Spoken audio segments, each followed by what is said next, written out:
जय हिंद। देखिए, भारत चीन सीमा पर एकदम मिरर डिप्लॉयमेंट चल रहा है। मिरर मतलब होता है आमने सामने, जितनी उधर फौज उतनी इधर फौज। जिस तरह शीशा में हम देखते हैं जितना उधर दिखता है उतना इधर दिखता है, तो भारत और चीन की सीमा पर मिरर डिप्लॉयमेंट चल रहा है। देखिए, चीन की पूरी मंशा है कि अगले 2 से 3 साल में वो ताइवान को कब्जा करना चाहता है। इसके लिए वो पीओके की बलि दे देगा, क्योंकि चाइना के ही दम पर पाकिस्तान कूटता है, वो इस बार उसको बलि देगा। और हम देखते हैं कि जो अभी ड्रोन अटैक हुए हैं उसको काउंटर करने के लिए भारत ने कौन कौन से थिएटर कमांड या एयर डिफेंस कमांड बनाए, ये क्या चीज यहाँ चल रहा है।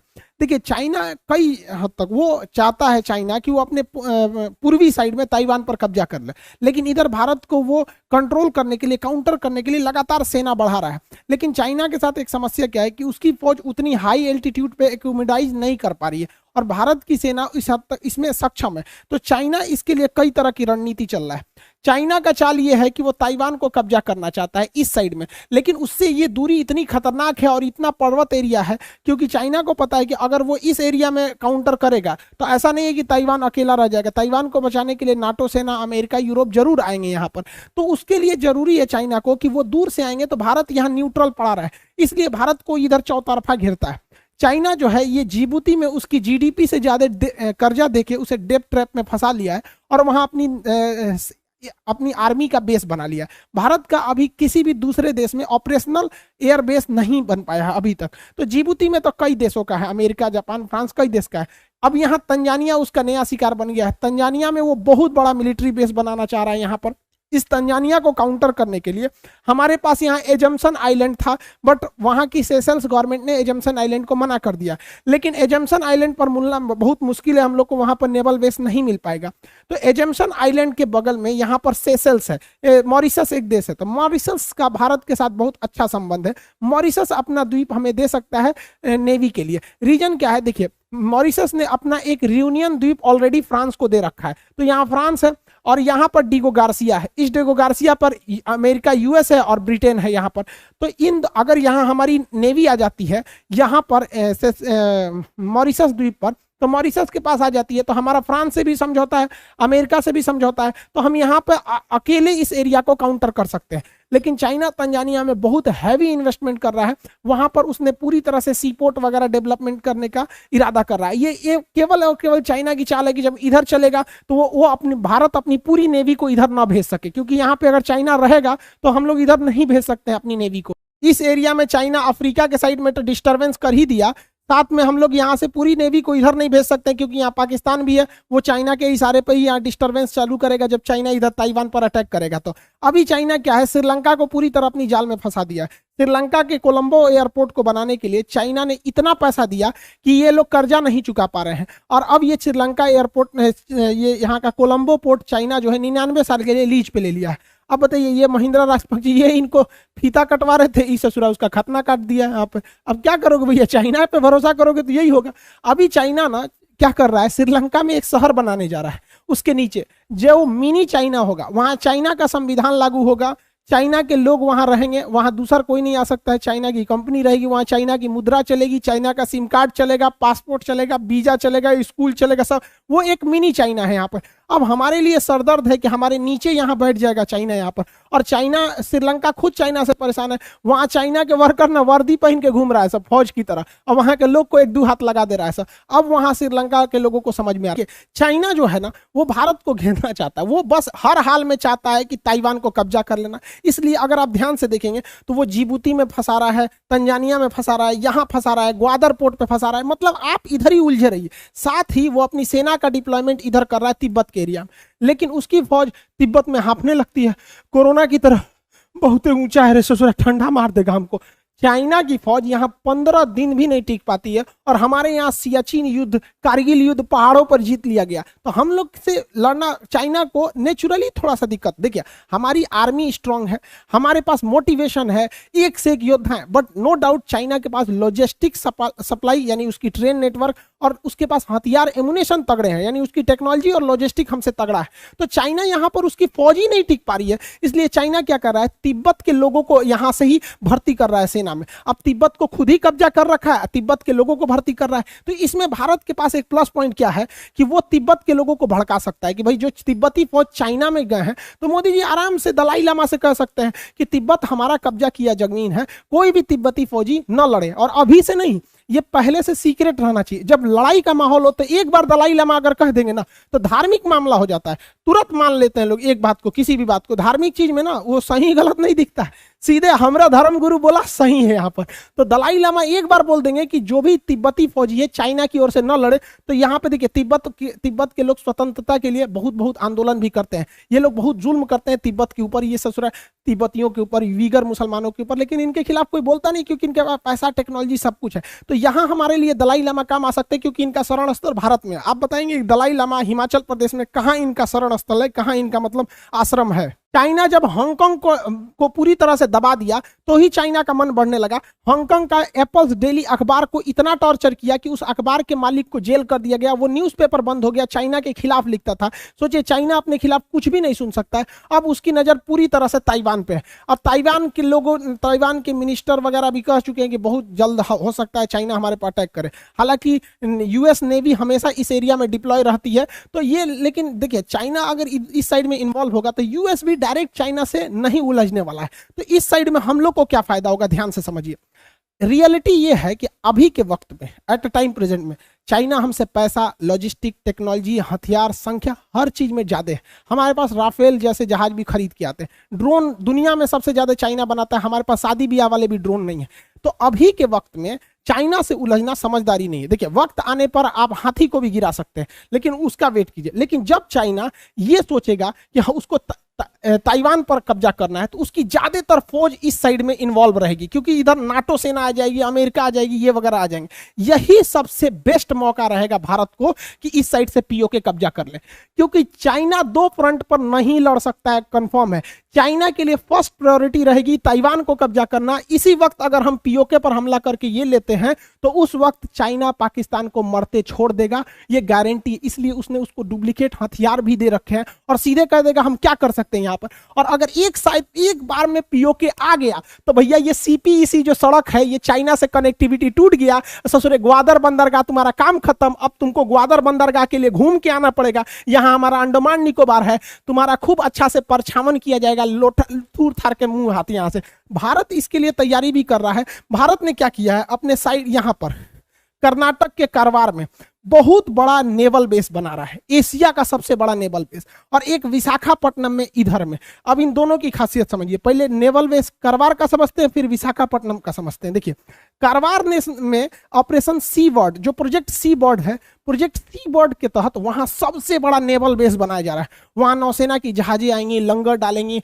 वहां एमुनेशन, हथियार, फ्यूल, रडार रिपेयरिंग, हर चीज करेंगे। इतना बड़ा नेवल बेस होगा, ये एशिया में सबसे बड़ा डोमिनेट करेगा यहाँ पर। और ये पश्चिम साइड में है तो पाकिस्तान इधर से चूचा नहीं करेगा। और साथ में इधर विशाखापट्टनम में, इधर तो हो गया कारवार वाला में, इधर विशाखापट्टनम से लगभग 150 किलोमीटर दूर रामबीली में भारत जो है अपनी पनडुब्बियों को छुपा के रखने के लिए पहाड़ के अंदर खोद दिया। पनडुब्बी, अब यहाँ अंदर कौन जा रहा है किसी को नहीं दिखेगा, पनडुब्बी अंदर अंदर आएगी, घुस जाएगी। और इसके अंदर 6 पनडुब्बियों को रखने की व्यवस्था। देखिए एक यहाँ दिख रही है, 2 यहाँ, 3 यहाँ। ये पनडुब्बी छोटी मोटी नहीं होती है, ट्रेन की साइज की होती है सर। ट्रेन समझते हैं ना, जो रेलगाड़ी उतना बड़ा बड़ा होती हैं सब, और पानी के अंदर चलती हैं सब। अब साइलेंट किलर बोला जाता है। तो रामबीली में हम ऐसे पनडुब्बियों को छुपा सकते हैं। चाइना भी इस पर बहुत पहले से तैयारी कर रहा है। चाइना ऐसे 6 नेवल बेस यहाँ बना लिया है, जिसका सबसे बड़ा नेवल बेस हेनान प्रायद्वीप में, या जो है उसका यूलिन नेवल बेस है। देखिए यूलिन नेवल बेस में यहाँ एक पानी वाली जहाज खड़ी है, यहाँ खड़ी है। आप यहाँ अगर ध्यान से देखेंगे तो एक पनडुब्बी जाती हुई दिखाई दे रही होगी यहाँ से। ये पनडुब्बी इसके अंदर घुस जाएगी यहाँ पे, अंदर पता नहीं चल पाता है यूलिन नेवल बेस पे। हालांकि ससुरा चाइना कितना छुपा है, तो जब हमारा पता चल जाता है तो हमारी सेना को नहीं पता चलेगा, नहीं हो पता रहेगा तो बता तो दिए रहे। इन सब को देखते हुए हमारे तीनों सेनाओं के जो चीफ हैं, चीफ ऑफ डिफेंस स्टाफ, इनके अंडर में थल सेना, वायुसेना, नौसेना, तीनों को ये एडवाइस दे सकते हैं। ये एक तरह का एडवाइजरी बोर्ड होती है, ये तीनों के लिए डिसीजन ले सकते हैं। यहाँ पर इन्होंने कहा है कि देखिए हमारी थल सेना, वायुसेना, नौसेना, ये 3 सेना से अब काम नहीं चलने वाला है। अब हमें और एडवांस बनना है। और कोई सेना, तो आप कहेंगे ये कौन सेना है, तो ये एक और मेरी टाइम कमांड बनाना चाहते हैं। मेरी टाइम कमांड का काम क्या होगा कि भारत के समुद्र में क्या हो रहा है, क्या नहीं हो रहा है, ये सारी जानकारी जुटाने का काम, केवल जानकारी जुटाने का काम मेरी टाइम कमांड के पास होगा। नेवी से हट के इसे बनाया जाएगा। उसके पास एडवांस किस्म के रडार होंगे, हेलीकॉप्टर में रडार लगाए जाएंगे, एवॉक्स जहाजें लगाई जाएंगी, बहुत बड़े आकार के कोस्टल एरियाज में हमको OTH radar, over the horizon radar लगाया जाएगा, जिससे पूरी एरिया पे निगरानी हो। और युद्ध के वक्त में नेवी आएगी। अब आप कहेंगे ये कौन मैटर है? देख बबुआ, प्रैक्टिकली समझाते हैं। जब आप बीमार पड़ते हैं तो डॉक्टर आपकी बीमारी का पता नहीं करता है, वो जांच के लिए जांच घर में भेज देता है। जब वहां से पता चलता है तब इलाज करता है। जैसे मान के चलिए आप कहेंगे डॉक्टर साहब भैया दुखा रहा है, एक काम करो अल्ट्रासाउंड करा के आओ यहाँ पे, तो दूसरे जगह भेजेगा अल्ट्रासाउंड कराने, वो रिपोर्ट देगा अगर किडनी खराब है, किडनी का खराब, निकाल के फेंक दे इसका। तो डॉक्टर क्या करेगा? किडनी फेंक देगा इसका, निकाल के एक एक किडनी पे चले यहाँ पे। तो वही काम होगा अब। हमारी नौसेना केवल काटने का काम करेगी और पता करने का काम, काटना किसको है, थूरना किसको है, ये करेगी मेरी टाइम कमांड। तो बाहर भैया बिपिन रावत जी बहुत बहुत बहुत बहुत बढ़िया काम किए यहाँ पर। और ऐसा एक, ये तो एक कमांड हो गया। अभी देखिए, ये तो नेवी के लिए है, अब देखिए एयरफोर्स के लिए। इन्होंने कहा कि हमारी जो एयर क्षेत्र है, यहां पर भी जो हमारी एयरफोर्स है, इसका काम ये नहीं है पता करना कि कौन आया, ड्रोन आया, जहाज आया, क्या ना। एयरफोर्स का काम केवल थूरना है, जांच करने का काम हमारी एयर डिफेंस कमांड करेगी। तो अब एक एयर डिफेंस कमांड बनने वाला है, जिसके पास हैवी रडार होंगे, सैटेलाइट सिग्नल होंगे, उसके पास एक से एक एवॉक्स विमान होंगे जो पूरी भारत में निगरानी करते रहेंगे कि कोई घुस तो नहीं रहा है यहाँ पर। इसके अलग अलग कमांड्स बनाए जाएंगे और पूरे भारत को रडार पर ट्रैकिंग किया जाएगा। और जब पता चल जाएगा हाँ ससुरा इधर आ रहे हैं, तो जांच हो गया। अब डॉक्टर साहब को बताया जाएगा। डॉक्टर कौन है? राफेल, सुखोई, MiG-29, ये डॉक्टर है, उठेंगे सर ऑपरेशन करके धक देंगे सर, क्या ससुर तो नहीं। तो ये बनने वाला है हम लोग का एयर डिफेंस कमांड। इसी एयर डिफेंस कमांड के पास जिम्मेदारी रहेगी ड्रोन को काउंटर करने के लिए। अब ड्रोन को काउंटर करने के लिए छोटे साइज के रडार आते हैं और इनकी संख्या बहुत ज्यादा लगानी पड़ती है, जो एयरफोर्स के लिए एक हेडेक बन जाएगा। इसलिए ये काम एयरफोर्स से हटा के किसके पास हो जाएगा? एयर डिफेंस कमांड के पास। अब एयर डिफेंस कमांड के पास रडार हैवी पावर के होंगे। अब इनके पास दो तरीका होंगे, एक सॉफ्ट किलिंग, आराम से काटो। सॉफ्ट किलिंग में क्या किया जाएगा? इस रडार का सिग्नल जाम किया कर दिया जाएगा, बस इस ससुरा हुए में रुक जाएगा, कहेगा ए चाचा बोलिए ना दहीने जाए कि बाएं, ओके उंगलियां छोड़ देगा और वहीं रुक जाएगा, बैटरी खत्म, धाए दे नीचे गिर जाएगा। तो एक होता है सॉफ्ट किलिंग, लेकिन एक होता है हार्ड किलिंग, हचाक से काट देने के लिए। तो हार्ड किलिंग के लिए लेजर बीम का यूज किया जाएगा। डीआरडीओ बना रही है और हम बहुत गुप्त रूप से हम लोगों ने इजराइल से समझौता कर लिया है यहाँ पर। तो ये हार्ड किलिंग, तो एक ही जगह पे दोनों रहेगा। छोट मोट ब्याह शादी वाला रहेगा तो उसको सॉफ्ट किलिंग, बड़ बड़ रहेंगे तो हार्ड किलिंग। लेकिन किलिंग मतलब किलिंग, चाहे वो सॉफ्ट किलिंग हो चाहे वो हार्ड किलिंग हो, समझा। इसके अलावा हमारा जो सबसे डिस्प्यूटेड एरिया रहता है, मतलब जो हाईली टेंशन वाला एरिया रहता है, वो यही रहता है। इसी एरिया में भारत को हमेशा टेंशन मिलते रहता है। चाहे ससुरा वो कभी डैम चौक में घुस जाता है, कभी यहाँ गलवान में घुस जाता है, कभी अक्साई चीन में घुसता है, कभी पीओके में, कभी इधर कभी उधर, यही वाला एरिया। तो इसलिए यहाँ भारत का पहला थिएटर कमांड बना दिया जाएगा, जहां नौसेना, वायुसेना, थल सेना तीनों एक के पास रहेंगे सर। एक के रूम में डिसीजन ले लिया जाएगा। पता चला वहां पर कोनो घुसल है आतंकवादी, तो धाए दे, थिएटर कमांड का एक्शन कैसे होगा? आर्मी चलो, कमांडो चलो, पारा कमांडो चलो, हेलीकॉप्टर, राफेल, सुखोई सब चल जो ससुर, चोखा निकाल देगा सब अब ससुर को। तो चोखा निकालने के लिए बनाया जा रहा है थिएटर कमांड। ये बहुत तगड़ा रहेगा हम लोग का थिएटर कमांड। अब देखिए ध्यान से, एक और यहाँ एक डिसीजन लिया जा रहा है हमारे सीडीएस के द्वारा। कहा जा रहा है कि आर्मी को ही कहा जाता है कि आप कश्मीर वगैरह में आतंकवादियों से लड़िए। खास करके कश्मीर में आतंकवादियों से लड़ने के लिए आर्मी ही रहती है वहां पे। अब आर्मी को बार बार डिस्टर्बेंस होता है, उसे चाइना के लिए खतरनाक हथियार रखे कि आतंकवादियों के लिए छोटे छोटे हथियार रखे, टेंशन हो जाता है। तो भारतीय सेना कह रही है कि सेना में से ही जो एकदम लंबे लंबे दुबले मतलब पतले जवान रहते हैं सब, जो खटाखट इधर उधर कूद फान सकते हैं, उनको साइड करके एक टेरर काउंटर कमांड बना दिया जाएगा, जिनका काम यही रहेगा कि आतंकवादियों को खोज खोज के आराम से मारते रहे सब यहाँ पे। तो सेना भी टेंशन फ्री रहेगी, ये लोग तो आराम से सेवा करते रहेंगे आतंकवादियों को। जम्मू एयरबेस पर जो ड्रोन से अटैक हुआ है, हालांकि उसमें एक दो जवान हल्का सा इंजर्ड हुए, बहुत बड़ा क्षति नहीं हुआ, लेकिन पाकिस्तान वालों ने बहुत बड़ा गलती किया और भारत के ऊपर ये एक एहसान कर दिया, क्योंकि हमारे हिंदुस्तान के लोगों में एक खराबी है ससुरा, जब तक ट्रेन हॉर्न ना देगी, आदमी चढ़ने के लिए तैयार नहीं होगा। जब तक स्टूडेंट का टाइम टेबल नहीं आ जाएगा, वो पढ़ने के लिए रेडी नहीं होगा। सच हम लोग बड़ा उटपटांग काम करते हैं। गर्मी के दिन में आदमी छत पे सोया रहता है, पानी टिप टिप होगा, जब तक ससुरा जोर से ना बरसे आदमी भागता नहीं, आधा बिछौना भीगा जाता है।